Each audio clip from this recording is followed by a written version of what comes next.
Jupiter transit एक बहुत important event होता है जो कि इस साल में होने जा रहा है 1 मई को।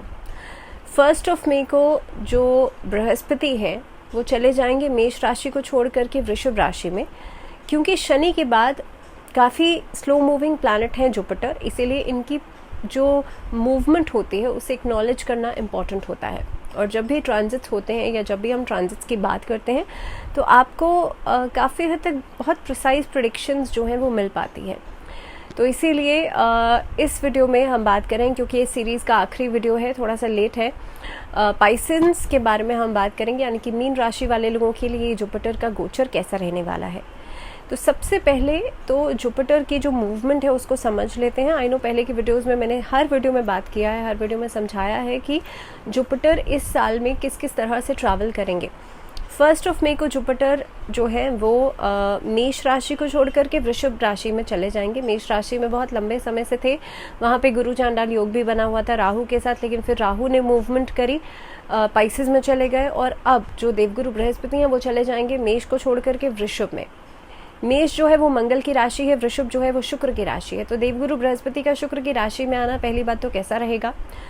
दूसरी बात, जब ये 1 मई को ट्रांजिट करेंगे उसके बाद 3 मई को ठीक 2 दिन बाद ही अस्त हो जाएंगे इसी राशि में। उसके बाद 3 जून को फिर से उदय होंगे। देन 9 अक्टूबर 2024 को ये वक्री हो जाएंगे इसी राशि में, रेट्रोग्रेड होंगे, और उसके बाद फरवरी 2025 में फिर से डायरेक्ट होंगे। सो ये सीरीज ऑफ मूवमेंट रहेगा जुपिटर का मेष से वृषभ राशि का। सो इस वीडियो में हम बात कर रहे हैं पाइसेस यानी कि मीन राशि वाले लोगों के ऊपर क्या कुछ असर पड़ेगा इस गोचर का। तो सबसे पहली चीज़ तो मीन राशि, क्योंकि देवगुरु बृहस्पति की राशि और आप लोगों के लिए 1st हाउस और 10th हाउस के लॉर्ड हैं देवगुरु बृहस्पति। अब आपके 1st हाउस और 10th हाउस के लॉर्ड होने के साथ साथ इस गोचर में 3rd हाउस में ट्रैवल करेंगे, और 3rd हाउस होता है पराक्रम भाव का। जब देवगुरु बृहस्पति पराक्रम भाव में आते हैं तो आपके आलस्य को बढ़ा देते हैं, और ख़ास तौर पर जब अस्त होंगे उसके बाद उदय हो जाएंगे फिर वक्री हो जाएंगे, तो ये जो परिस्थिति बनेगी इसमें भी काफ़ी हद तक आपके अंदर एक लेजीनेस दिखाई देगी। आपके अंदर एक टेंडेंसी बन जाएगी कि आप आज के काम को कल पर टालेंगे। अब आप लोग कहेंगे कि मैं नेगेटिव उसके साथ शुरुआत कर रही हूँ, ऐसा नहीं है, क्योंकि बहुत कुछ अच्छा भी मीन राशि वाले लोगों के लिए है। So just be patient and keep listening. अब होगा ये कि जाहिर सी बात है लेजीनेस बढ़ेगी, आप काम को कल के ऊपर टालेंगे, तो कई सारी अपॉर्चुनिटीज़ ऐसी हो सकती हैं जो कि आपके हाथ से निकलने के लिए आप काफ़ी हद तक उस बाउंड्री में आ जाए। तो ऐसा नहीं है कि आपके हाथ से निकल ही जाएगी, एक तरीके का एस्पेक्ट बनता है। तो इसलिए आप कोशिश ये कीजिएगा कि अगर आपको पता है कि इस तरह की टेंडेंसी आपके अंदर हो सकती है या आने वाली है, तो आप उसके ऊपर काम करना शुरू कीजिए, बिकॉज बाकी भी और सारे प्लैनेट्स होते हैं। उसके अलावा लग्न चार्ट के अंदर भी जो परिस्थितियाँ होती है वो भी बहुत इंपॉर्टेंट होती है। लेकिन हाँ, गोचर जो है उसको आप इग्नोर नहीं कर सकते हैं, उसका इम्पैक्ट कहीं ना कहीं कैसे ना कैसे आपको ज़रूर दिखता है। सो थोड़ा बहुत आलस्य जो है आपके अंदर दिखाई देगा, काम के प्रति आपका जो एक बहुत अलर्ट और एक्टिव होकर के आप काम कर रहे थे उसमें थोड़ी सी धीमी गति आप लोग देख पाएंगे। सेकेंडली, अब देवगुरु बृहस्पति का पराक्रम भाव में आएंगे तो कहीं ना कहीं पे आपके जो रिलेशनशिप्स हैं उसके ऊपर भी इम्पैक्ट पड़ेगा। अब अगर मैं दृष्टि की बात कर लूँ तो पहली दृष्टि जो पड़ेगी वो पड़ेगी 7th भाव पर, क्योंकि हम रिलेशनशिप्स की ही बात कर रहे हैं। और दाम्पत्य जीवन की बात करूं या पार्टनरशिप्स की बात करूं, व्यवसाय की बात करूं, तो 7th हाउस जो होता है वो रिलेशनशिप्स का और दाम्पत्य जीवन का होता है। तो यहाँ से अगर देखा जाए तो आपकी मैरिज लाइफ प्रॉस्परस होती हुई नज़र आती है। यहाँ से आपकी मैरिज लाइफ में एक ऐसा समय शुरू हो सकता है जिसमें कि धीरे धीरे करके आप काम करना शुरू करेंगे अपनी मैरिज लाइफ के ऊपर। इस अवधि के अंदर आप देखेंगे that you will start working on the compatibility part, on the love part.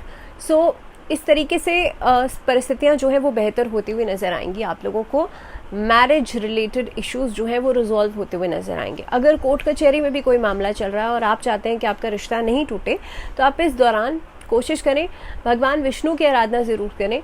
Vishnu सहस्त्र नाम का पाठ घर में ज़रूर किया जाना चाहिए, या विष्णु लक्ष्मी की जो पूजा है वो ज़रूर की जानी चाहिए संयुक्त रूप से। ऐसा करने से भी आपका रिश्ता जो है वो बेहतरी की तरफ आगे बढ़ेगा। सेकेंडली व्यवसाय की मैं बात कर लूँ, क्योंकि 7th हाउस से हम व्यवसाय भी देखते हैं, पार्टनरशिप्स देखते हैं, पब्लिक पार्टनरशिप्स देखते हैं, जो बिजनेस पार्टनरशिप्स होती हैं या कोलैबोरेशंस कहीं पर आप कर रहे हैं, तो इस अवधि के अंदर नई डील्स फाइनलाइज कर सकते हैं, इस अवधि के अंदर नई कोलैबोरेशंस हो सकती हैं, नए लोगों के साथ जुड़ करके कार्य कर सकते हैं, आपका व्यावसायिक दायरा जो है वो बढ़ेगा, जिसकी वजह से काम को अचानक से आप देखेंगे एक्सपैंड करने का योग बनता हुआ नज़र आता है। दूसरी बात, इस अवधि के अंदर आप, क्योंकि बृहस्पति 3rd हाउस में बैठ कर के 7वें भाव पर दृष्टि डालेंगे, और इस अवधि के अंदर आपको कोशिश ये करनी है कि अगर आपकी कुंडली में बृहस्पति अच्छा नहीं है, बृहस्पति की अच्छी डिग्री नहीं है, अच्छे हाउस में नहीं बैठे हैं, तो इस अवधि में आप अपने जुपिटर को मजबूत करने के लिए रेमेडी ज़रूर कीजिएगा, उससे इम्पैक्ट ज़रूर होगा। इस अवधि में येलो कलर का जो पुखराज होता है वो आप धारण कर सकते हैं। ऑब्वियसली किसी को अपना चार्ट दिखा करके बिना दिखाए नहीं धारण कीजिएगा खुद से, क्योंकि मैं एक जनरलाइज बता रही हूँ आपको कि अगर आपकी कुंडली में बृहस्पति अच्छा नहीं है तो आप पुखराज धारण कर सकते हैं, लेकिन आपको अगर आइडिया नहीं है तो मेक श्योर कि आप अपना चार्ट किसी को दिखाएं, उसके बाद ही आप पहने।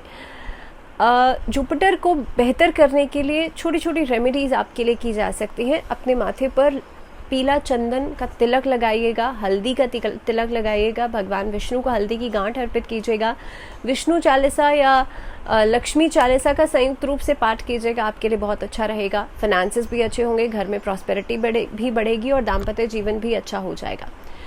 अब दूसरी दृष्टि जो पड़ेगी वो पड़ेगी आपके 9वें भाव पर, जो कि भाग्य भाव होता है। अब देखिए दो तीन चीज़ें यहाँ पर।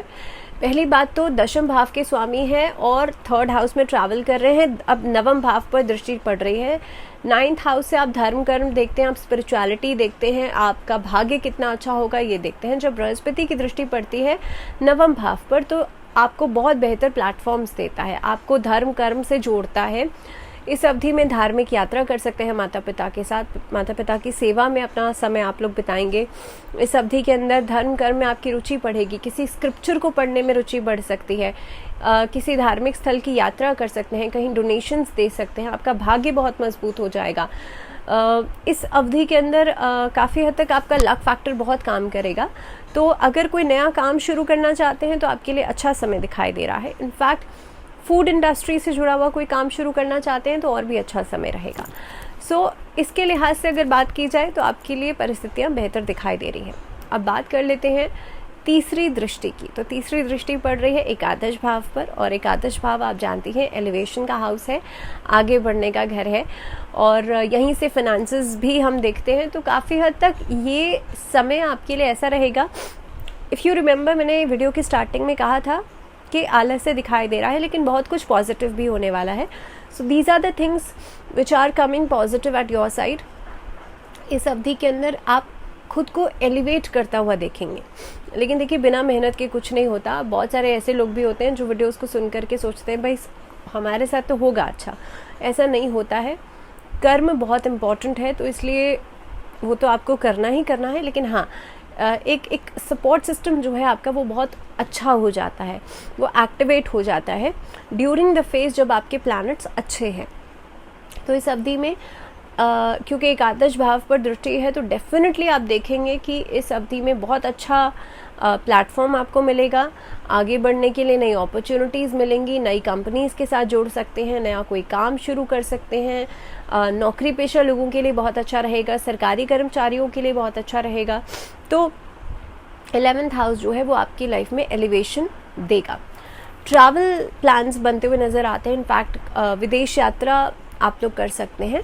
सो इन ऑल अगर देखा जाए तो समय आपके लिए बेहतर दिखाई दे रहा है। छोटी छोटी चीज़ों पर काम कीजिएगा। एक तो क्योंकि जब आलस्य बढ़ता है तो बहुत सारे ऐसे हेल्थ एलिमेंट्स होते हैं जो बढ़ जाते हैं। देखिए, कई बार क्या होता है कि आपकी डायरेक्टली नहीं लेकिन इनडायरेक्टली चीज़ें हिट करती हैं। अब जाहिर सी बात है, बॉडी में जब लेजीनेस बढ़ेगी तो वो आपकी हेल्थ को हैम्पर करेगी। तो उसके लिए फिटनेस का ज़्यादा ध्यान रखिएगा। इस अवधि में नमक के पानी से स्नान कीजिएगा सो दैट नेगेटिविटी से आप लोग दूर रहें। मेक श्योर कि एक्टिवली आप लोग प्लान आउट ज़रूर करें अपने काम को। टाइम मैनेजमेंट के ऊपर पूरा ध्यान दें, बिकॉज लेजीनेस एक ऐसा फैक्टर होता है जो टाइम मैनेजमेंट को बिल्कुल बिगाड़ करके रख देता है। तो इस चीज़ के ऊपर ज़्यादा ध्यान दीजिएगा और छोटी छोटी रेमेडीज़ ज़रूर कीजिएगा जुपिटर को बेहतर करने के लिए, क्योंकि यही चीज़ें ऐसी हैं जो कि आपके लिए पॉजिटिव इम्पैक्ट देंगी। And with this is the last video of the Jupiter series. इसके बाद हम सैटर्न सीरीज़ की बात करेंगे, क्योंकि सैटर्न का भी एक इम्पॉर्टेंट इवेंट होने वाला है 2024 में। So will be starting very soon starting with the Saturn series. फ़िलहाल इस सीरीज़ में इतना ही, मुझे दीजिए इजाज़त। If anything related with this video या इससे पहले की जुपिटर सीरीज़ की किसी भी वीडियो में आपका कोई भी क्वेश्चन है तो मेरा मेल आईडी भी वहाँ पर मेंशन है, आप वहाँ पर मेल कर सकते हैं या फिर आप वीडियो के नीचे कमेंट भी कर सकते हैं। So that was all. अगली वीडियो तक ध्यान रखिए अपना, और फिलहाल मुझे दीजिए इजाज़त। जुड़े रहिए चैनल के साथ। नमस्कार।